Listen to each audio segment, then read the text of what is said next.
Hello again, my little conscripts, and welcome to another Mordian Glory video. In today's episode, we are going to be talking about the apocalypse. The end is nigh. The end is nigh. Okay, it's not quite that serious.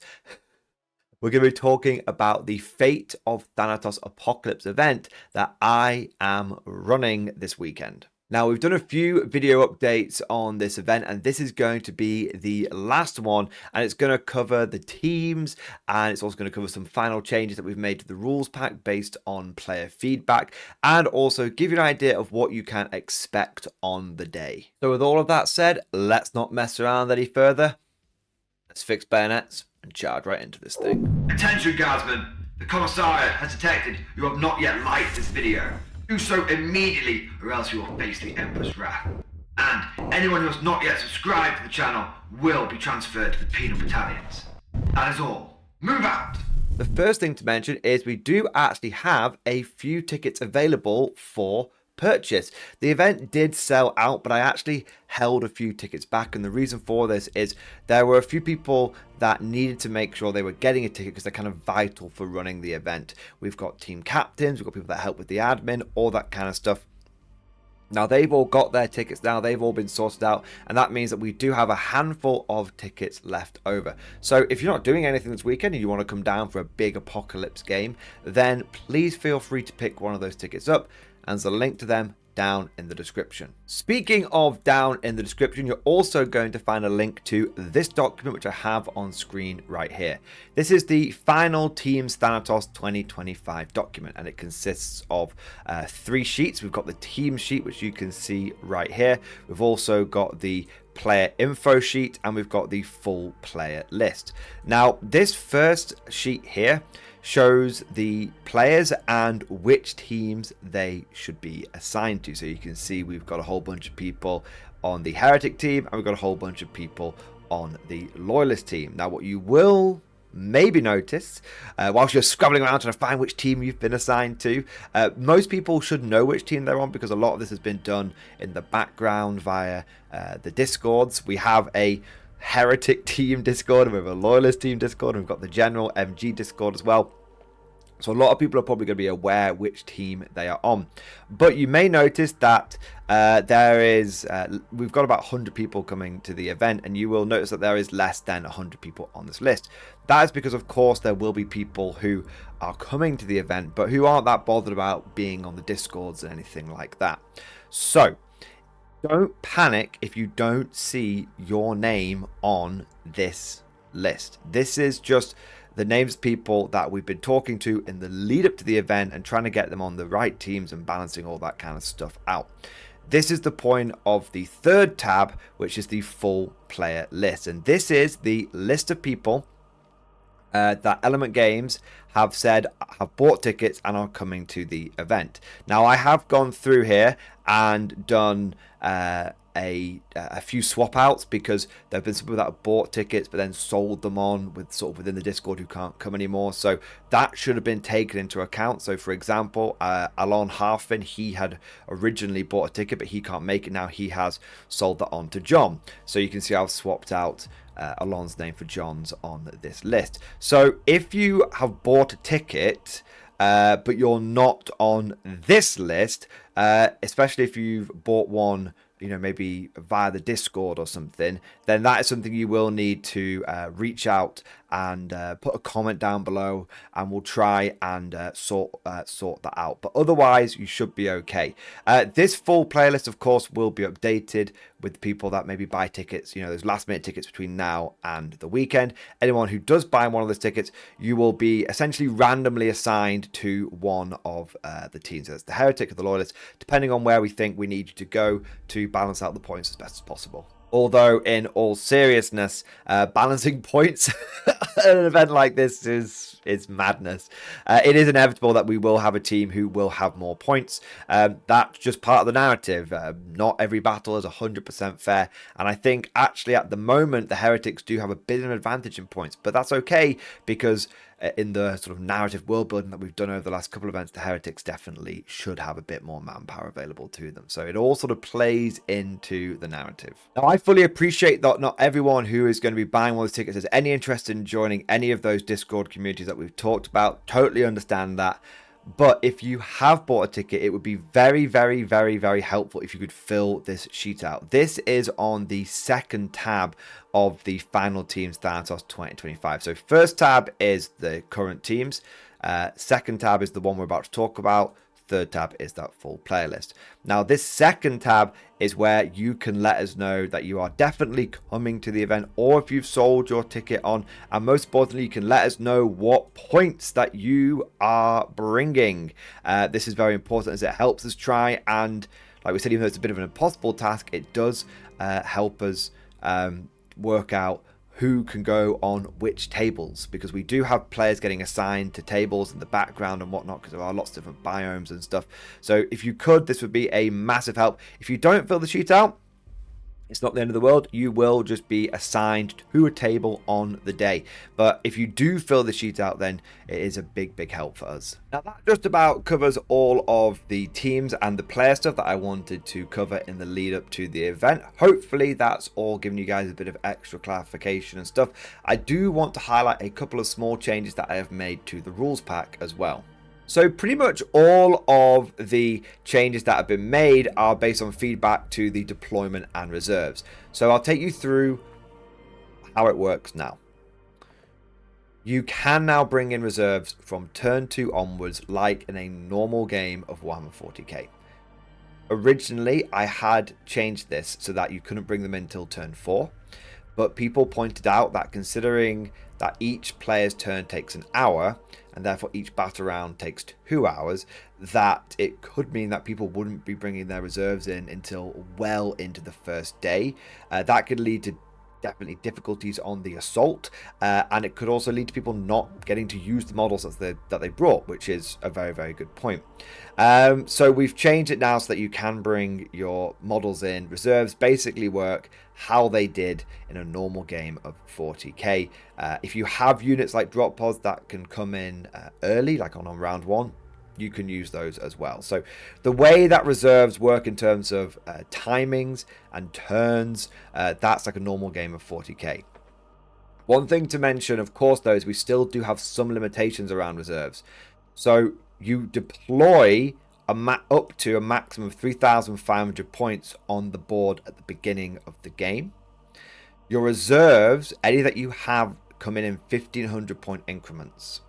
So you can't deploy 3,500 points and then turn 2 rolls around. And let's say you brought like 7,000 points. You couldn't then bring in another 3,500 points. You'd have to bring them in these 1,500 point increments. This is to exactly stop the idea of like Alpha Strike, because obviously when you were using so many points, if one side can bring in like millions of points of reserves, 100,000 points of reserves in turn 2, it can really upset the balance. So 3,500 points gets deployed. Any reserves after that can come in 1,500 point increments. So what that means is deployment 3,500 points. Turn 1, let's assume we've got no drop pods, no reserves come in. Turn 2, 1,500 points come in. Let's say you're someone who has brought like 10,000 points. So your turn 2, you bring in 1,500 points. Your turn 3, you bring in 1,500 points. And then your turn 4, you bring in like 1,500 points. And then at that point, I think you're going to have about 1,000 points left over. So your turn 5, you could bring in your remaining 1,000 points. Or you could hold some back. You could maybe bring in like 1,500 points turn 2, 1,500 points turn 3, and then hold some of it back and bring those in later, maybe in like day 2 and stuff like that. So 3,500 points gets deployed.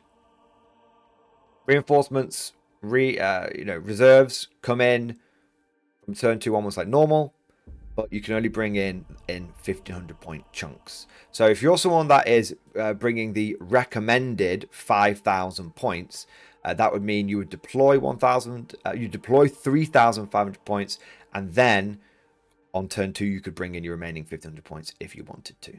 This should mean that players have always got a constant stream of reinforcements coming into the game, which they can use to plug gaps or to capitalize on offensive breakthroughs.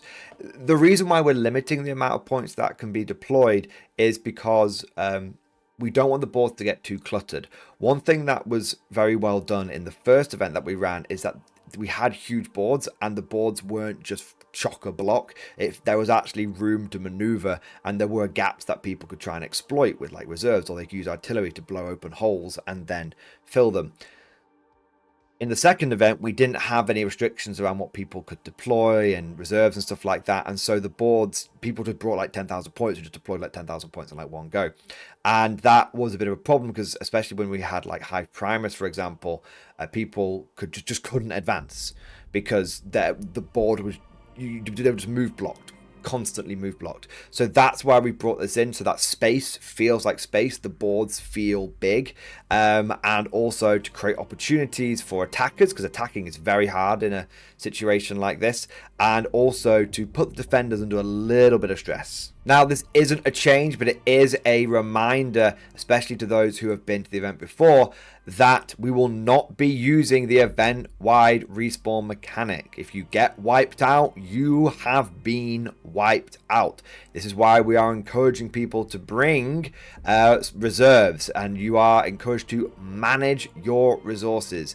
In the first two events, people have been able to draw upon a limitless supply of manpower, but the war's been going on for, this will be the third year, the war on Thanatos. Both sides are getting a little bit low on manpower, and that is the feeling of the event. Remember, these aren't tournaments, these aren't battles, there is world building going on.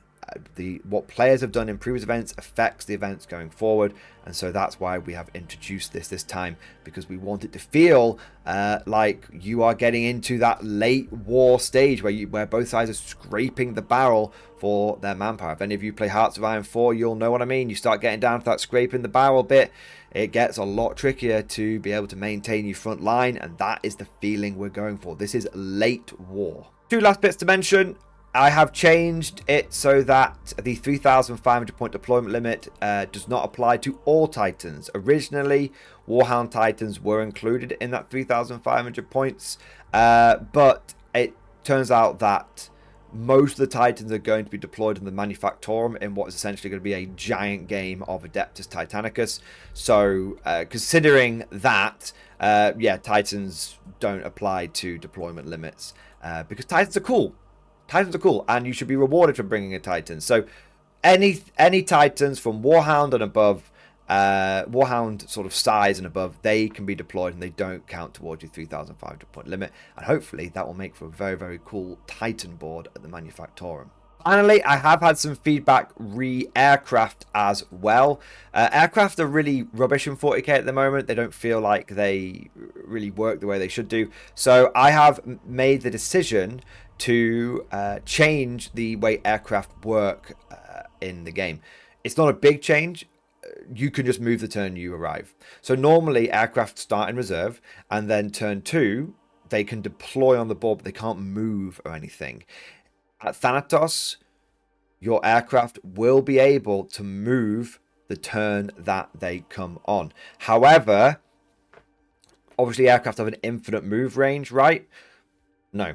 There will be on the day, it will be clearly designated. Each table will be broken down into sectors. Aircraft cannot move through like all the sectors in one go.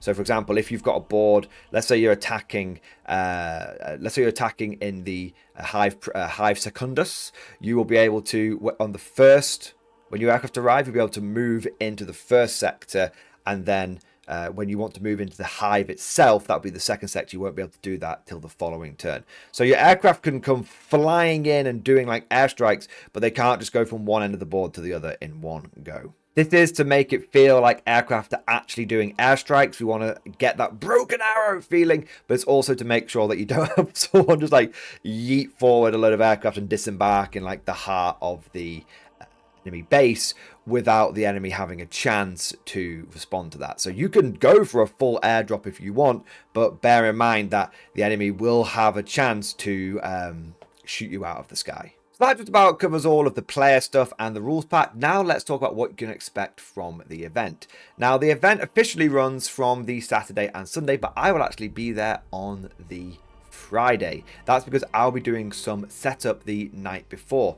Element Games has its usual game night on Friday, and they're open till about 11 o'clock, but they do allow us to come in and start getting things, because it's a big event, getting things set up the evening before. But we have to basically wait until things sort of calm down. As players start filtering out, we can then start moving the tables around.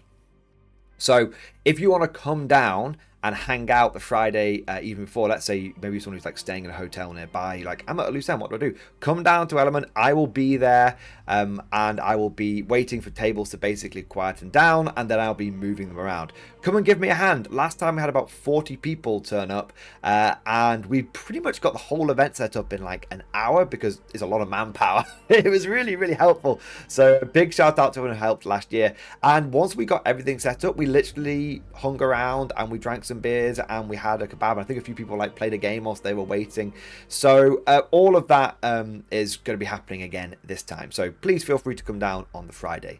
Now, assuming we don't get everything quite set up on the Friday, the event kickoff is going to be, I would guess, based on last event, it will be about between 9 and 10 o'clock. But Element actually opens up at 8.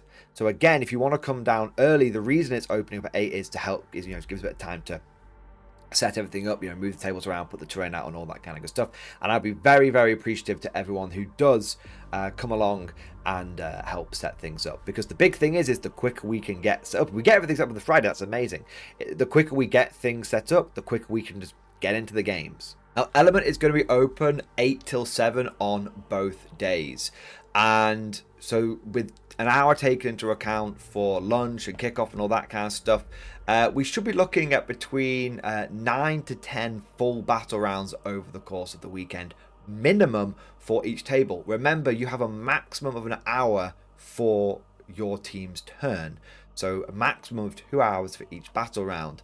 But we have had people who have completed their turns much quicker than that. So if you guys are speedy, you can get through more turns, then that potentially means you might get 11, 12, 13 turns. I think last year we actually had the Underhive, or one of the other tables, actually got through 14 battle rounds over the course of the day, and they got so much done, and it was really, really good. So if you're planning out like how many battle rounds, how many turns you're going to have to execute your master plans, then you want to think in terms of between 9 and 10 as a minimum, and maybe 11 and 12 as a bit of an average. One very important thing to mention is that we are going to be doing registration at the beginning of the event. That's the first thing we're going to do as people start turning up. So if you turn up and you get registered, then that's fantastic. Now, the way we're going to do registration is going to be based off that list of people who have bought tickets from Element, and then anyone who's bought their ticket maybe secondhand via the Discord will be using the list of resold tickets as well. If you are not on either one of those lists, you will not be able to attend the event. This is, of course, a private event. People have paid for their tickets, and that is just to make sure that we're getting the right people coming to the event, the people who should be there. It is important to note that you will not be able to just turn up on the day as well and expect to be able to buy a ticket, even if we have ones that are left over. When the event kicks off, it becomes a private event. This is something I've spoken to with Element, so we won't have people sort of wandering in and out from the general public. It will be a closed venue. So if you want to come to the event, make sure you pick your ticket up at least the night before, and then we can sort the list out. We can get you registered on the day. Last thing to mention, it's more of a reminder, this year is the first year that we will not be including lunch as part of the event. I know it sucks, but I've tried to keep the ticket costs down. Most two-day events in the UK now are 60 to 70 pounds for the 2 days, and they do include things like lunch and tea and cake and coffee and all that kind of stuff. I have decided to basically not increase the cost of the tickets, but the way I've been able to do that is to not include lunch. Now, there is loads and loads and loads of places to get lunch nearby, and in fact there is several local restaurants who will deliver food to your table at the event. So you are not going to go hungry. Do not worry. I just thought I'd mention it. So for those people who aren't sure about food options, don't worry, I'll be there on the day and I can help you get sorted out if you want the food to come to your table. And of course, I can also help you with the local areas nearby. I'll probably be leading a small crusade contingent to the local fish and chip shop, which is open on the Saturday. It's not open on the Sunday, so we'll do something else then, but it's just important to mention because obviously it is a change from last year to this year. Speaking of food, there should be, as there has been the last couple of years, a beer and curry social on the Saturday night. There's a local restaurant that has accommodated us the last couple of times, and they should be accommodating us again this time. How it works is I am presuming you are coming to the beer and curry social unless you tell me otherwise. If you don't want to come, that's absolutely fine, but I've basically told the restaurant owners, look, assume that between 80 and 100 people are going to be turning up, and I will let you know on the day if there's any less than that coming in. So that's all sorted, and everyone who's coming to the event is of course welcome to attend the beer and curry social. It is basically we go and get a curry, have a couple of beers, job done. It just means you don't have to worry as much about your evening meal, but it is important to mention that again, that's not included in the price of the ticket. That's just a sort of an organized place that we're going, but you will of course have to pay for your beer and curry. But you know what? I think that just about covers it. We've got the teams, we've got the updates to the rules pack, we've talked about curry and fish and chips. I think the last thing to say is, gentlemen, look forward to seeing you all. It should be a great event. It should be crazy. And I am very, very curious to see how it all shakes out. The last couple of years, the Heretics have won the narrative side of things. And the Imperium team has literally won more games, but they have not won the narrative. I wonder if that will be the same thing this year, or if maybe the Imperial team will finally start forging that narrative and see if they can wrestle a narrative victory and save the planet of Thanatos at the 11th hour. It is no exaggeration to say that if the Imperium does not get the narrative victory this time, that even though they may win many battles, they will have lost the war. The planet of Thanatos will fall. And I'm going to have to come up with, I'm going to make that work next year.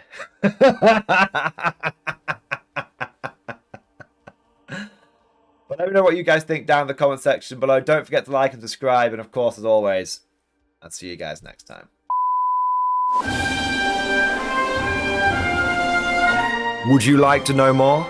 If so, then please consider becoming a channel member or patron. By supporting the channel, not only will you be doing your part, but you'll also be helping me create more content for your viewing pleasure and unlocking a whole host of perks. You get everything from a badge next to your name, custom emojis, but the big one is access to the Mordian Glory Discord server, an online community with almost 2,500 active members. It's always popping off in the MG Discord. We've got channels for army lists, hobbying, tactics, stories, and even a pretty spicy meme section as well.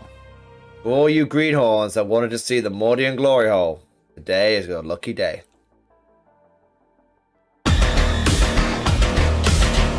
And joking aside, I do want to say a massive thank you to all of the current channel members and patrons. You guys are amazing, truly the lifeblood of the channel. I could not do Mordian Glory full time without the incredible and generous support of my members, so thank you guys so much. And last but certainly not least, I want to say a personal thank you to all of my top tier Patreons. These are the War Masters, the people who have truly gone above and beyond the call of duty. So a heartfelt thank you to Alex Dengal, Bonbon Vert, Lord Pryor, Mark Panconi, RJ Scorpion, Swordfish Trombone, Try Again Bragg, John Stubbs, Nick Walsh, Diesel Fox, and August Barney. Seriously guys, thank you from the bottom of my heart. Your support is incredible and it makes a huge difference. Thank you so much. That's all for now. Hope you've all enjoyed today's video, and of course, as always, see you guys next time.